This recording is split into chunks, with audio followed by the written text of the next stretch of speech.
In our lives, in the lives of our nation, life of our nation, there are moments so stark that they divide all that came before and everything that followed. They stop time.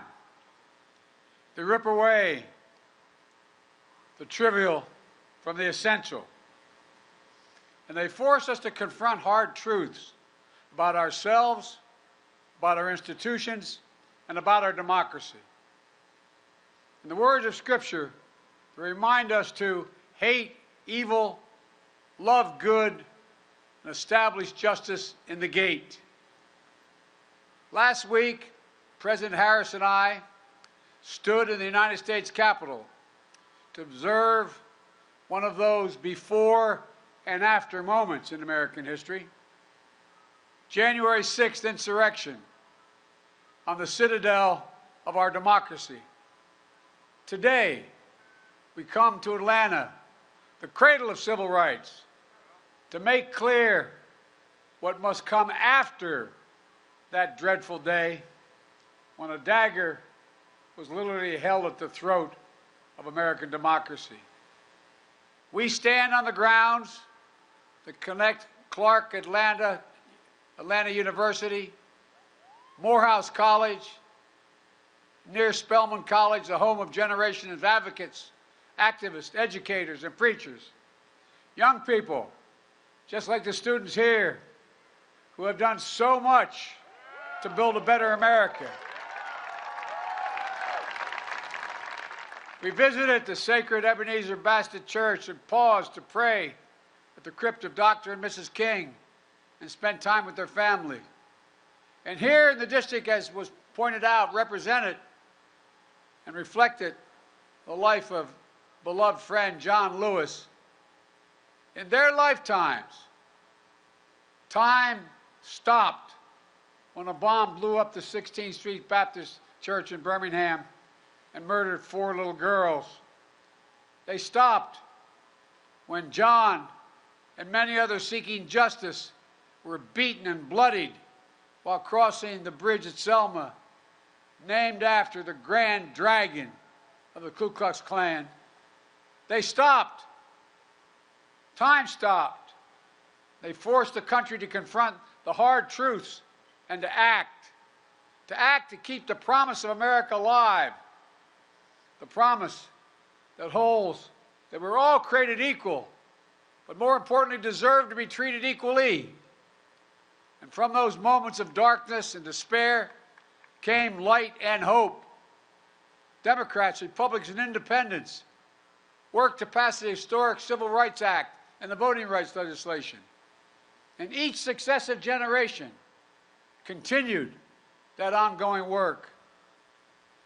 But then, the violent mob of January 6, 2021, empowered and encouraged by a defeated former president, sought to win through violence what he had lost at the ballot box, to impose the will of the mob, to overturn a free and fair election, and for the first time in American history, to stop the peaceful transfer of power. They failed. They failed. But democracy's victory was not certain, nor is democracy's future. That's why we're here today, to stand against the forces in America that value power over principle, forces that attempted a coup against the legally expressed will of the American people by sowing doubt, inventing charges of fraud, and seeking to steal the 2020 election from the people. They want chaos to reign. We want the people to rule. But let me be clear. This is not about me or Vice President Harris or our party. It's about all of us. It's about the people. It's about America. Hear me plainly. The battle for the soul of America is not over. We must stand strong and stand together to make sure January 6th marks not the end of democracy, but the beginning of a renaissance of our democracy. You know, For the right to vote and to have that vote counted is democracy's threshold liberty. Without it, nothing is possible. But with it, anything is possible. But while the denial of fair and free elections is undemocratic, it is not unprecedented. Black Americans were denied full citizenship voting rights until 1965. Women were denied the right to vote until just 100 years ago. The United States Supreme Court in recent years has weakened the Voting Rights Act. And now, the defeated former president and his supporters used the big lie about the 2020 election to fuel torment and anti-voting laws. New laws designed to suppress your vote, to subvert our elections. Here in Georgia, for years, you've done the hard work of democracy, registering voters, educating voters, getting voters to the polls. You've built a broad coalition of voters, black, white, Latino, Asian American, urban, suburban, rural, working class and middle class, and it's worked. You've changed the state by bringing more people legally to the polls. That's how you won the historic elections for Senator Raphael Warnock and Senator John Ossoff.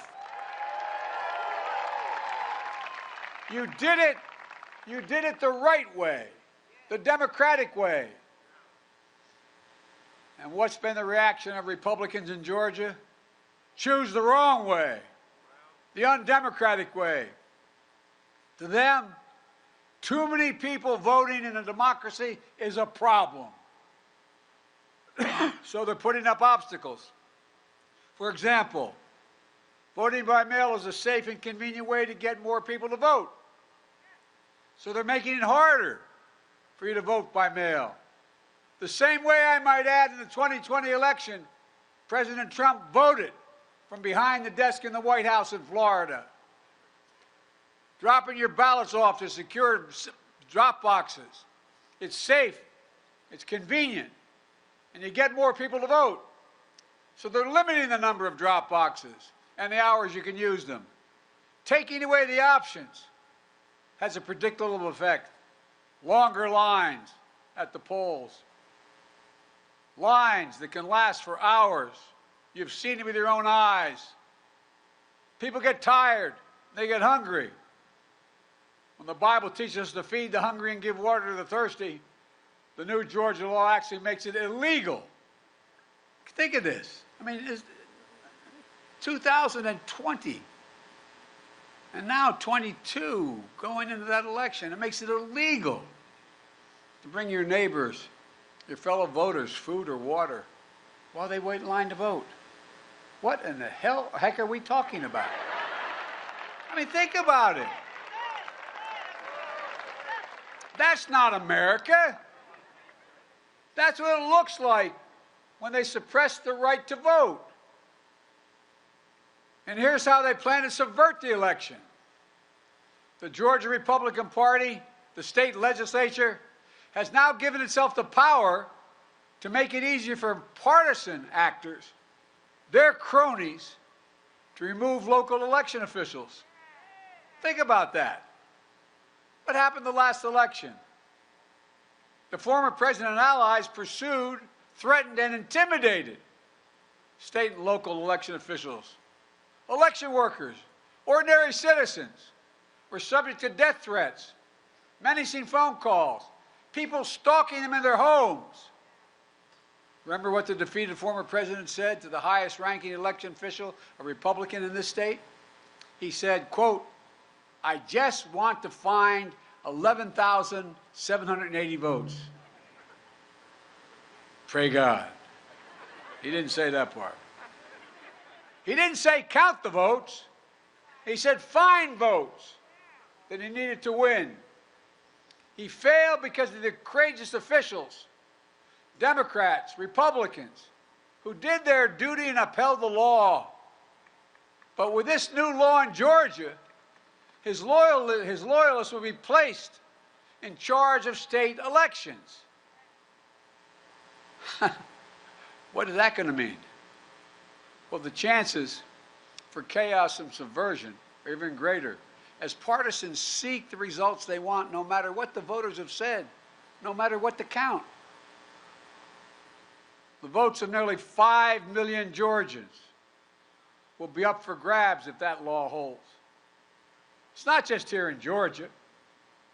Last year alone, 19 states not proposed but enacted 34 laws attacking voting rights.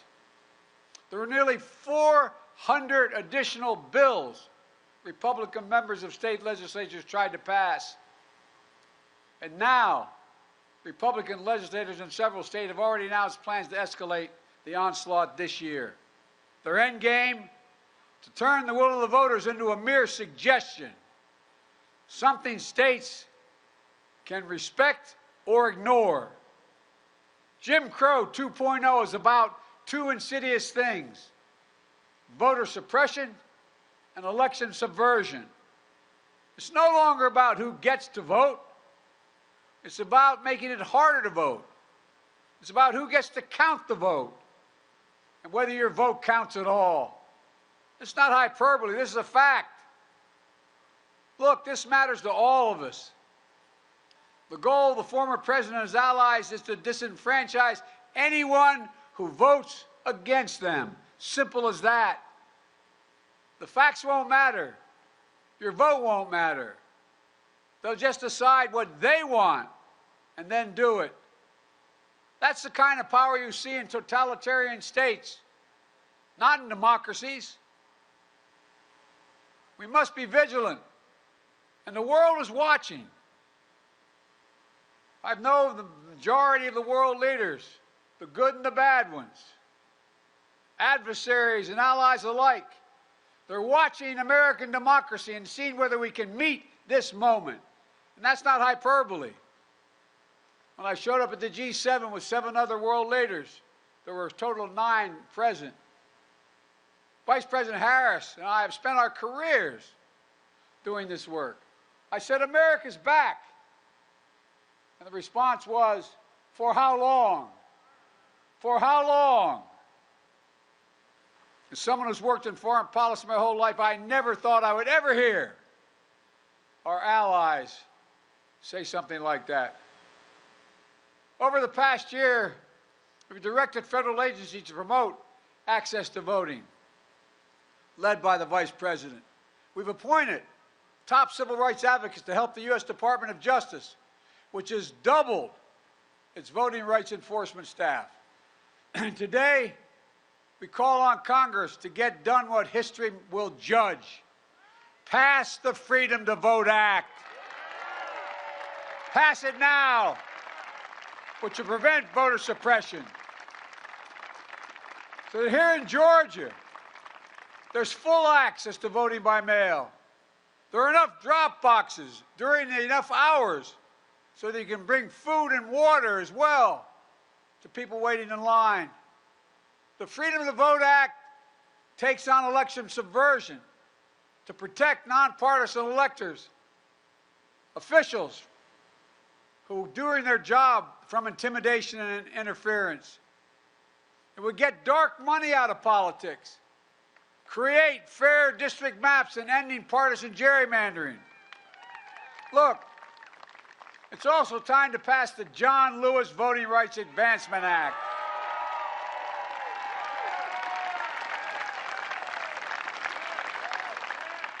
I've been having these quiet conversations with the members of Congress for the last 2 months. I'm tired of being quiet. Folks, it'll restore the strength of the Voting Rights Act of '65, the one President Johnson signed after John Lewis was beaten, nearly killed on Bloody Sunday, only to have the Supreme Court weakened it multiple times over the past decade.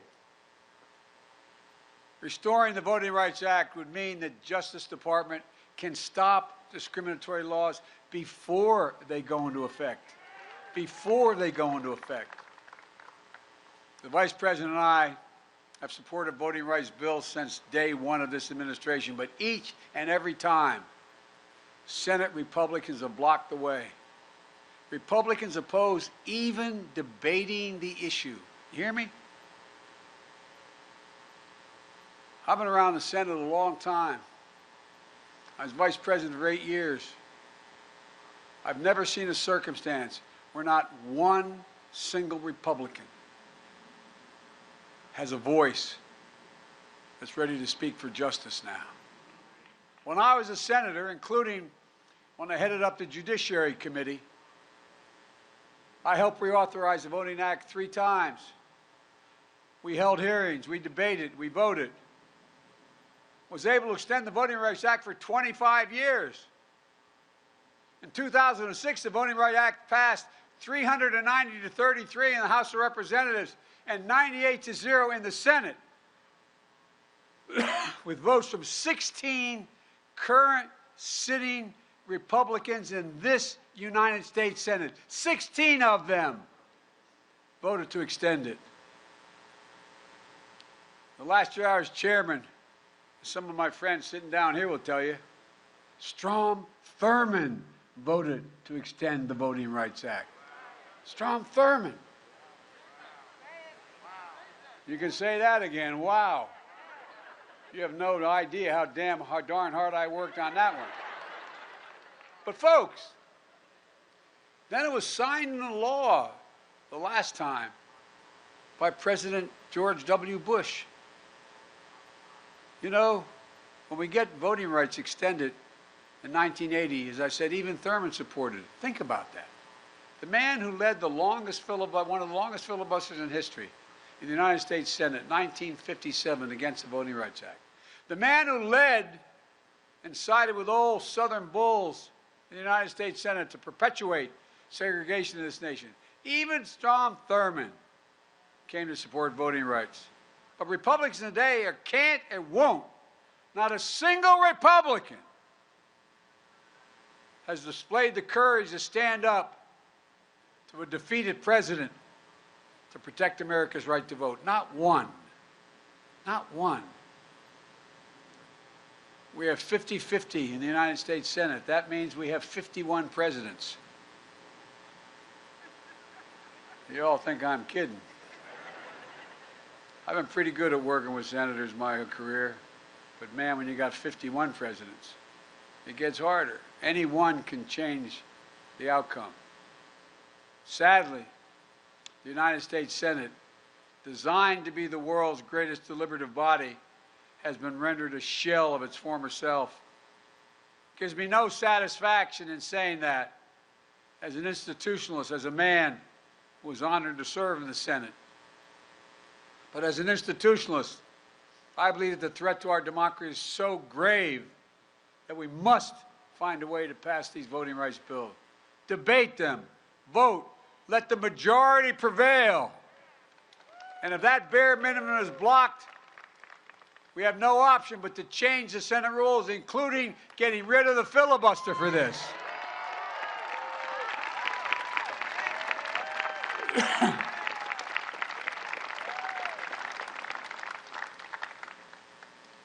You know, last year, if I'm not mistaken, the filibuster was used 154 times.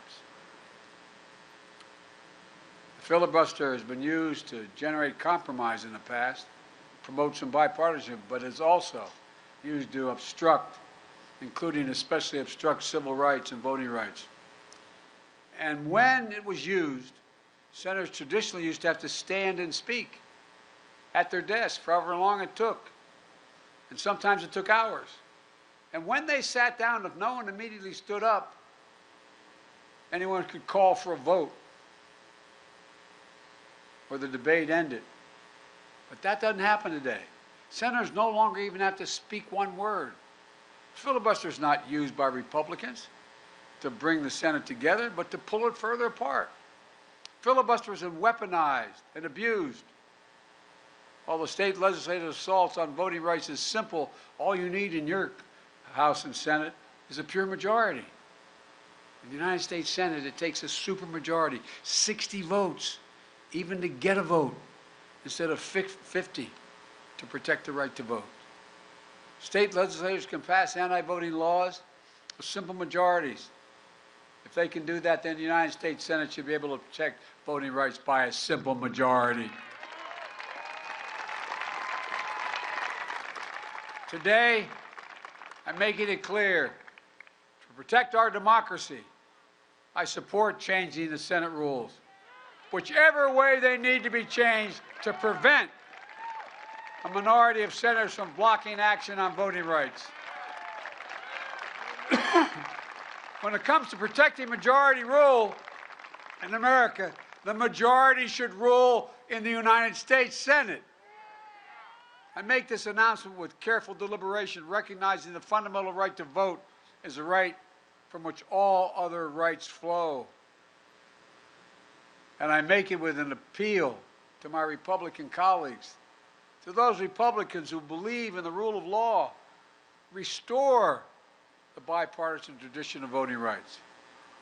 The people who restored it, who abided by it in the past, were Richard Nixon, Gerald Ford, Ronald Reagan, George H.W. Bush, George W. Bush.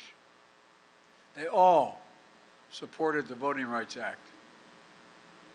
Don't let the Republican Party morph into something else. Restore the institution of the Senate the way it was designed to be. Senate rules were just changed to raise the debt ceiling so we wouldn't renege on our debt for the first time in our history, prevent an economic crisis. That was done by a simple majority. As Senator Warnock said a few weeks ago in a powerful speech, if we change the rules to protect the full faith and credit of the United States, we should be able to change the rules to protect the heart and soul of our democracy. He was right. In the days that followed John Lewis's death, there was an outpouring of praise and support across the political spectrum. But as we stand here today, it isn't enough just to praise his memory. We must translate eulogy into action. We need to follow John Lewis's footsteps. We need to support the bill in his name. Just a few days ago, we talked about, up in the Congress and the White House, the event coming up shortly to celebrate Dr. King's birthday. And Americans of all stripes will praise him for the content of his character. But as Dr. King's family said before, it's not enough to praise their father.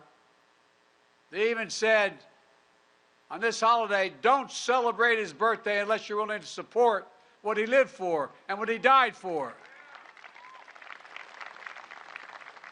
The next few days, when these bills come to a vote, will mark a turning point in this nation's history. We will choose. The issue is, will we choose democracy over autocracy, light over shadows, justice over injustice? I know where I stand. I will not yield. I will not flinch. I will defend the right to vote, our democracy against all enemies, foreign and, yes, domestic. And the question is, where will the institution of the United States Senate stand? Every senator, Democrat, Republican, and Independent, will have to declare where they stand, not just for the moment, but for the ages. Will you stand against voter suppression? Yes or no? That's the question they'll answer. Will you stand against election subversion? Yes or no? Will you stand for democracy? Yes or no? And here's one thing every senator, every American should remember. History has never been kind to those who've sided with voter suppression over voters' rights.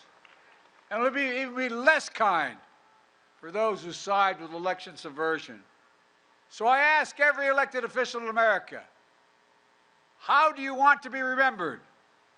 At consequential moments in history, they present a choice. Do you want to be on the side of Dr. King or George Wallace? Do you want to be on the side of John Lewis or Bull Connor? Do you want to be on the side of Abraham Lincoln or Jefferson Davis? This is the moment to decide, to defend our elections, to defend our democracy. And if you do that, you will not be alone. That's because the struggle to protect voting rights has never been born by one group alone. We saw freedom riders of every race, leaders of every faith marching arm in arm, and yes, Democrats and Republicans in Congress of the United States and in the presidency. I did not live the struggles of Douglas, Tubman, King, Lewis, Goodman, Cheney, Swerner, countless others, known and unknown. I did not walk in the shoes of generations of students who walked these grounds, but I walked other grounds because I'm so damn old I was there as well.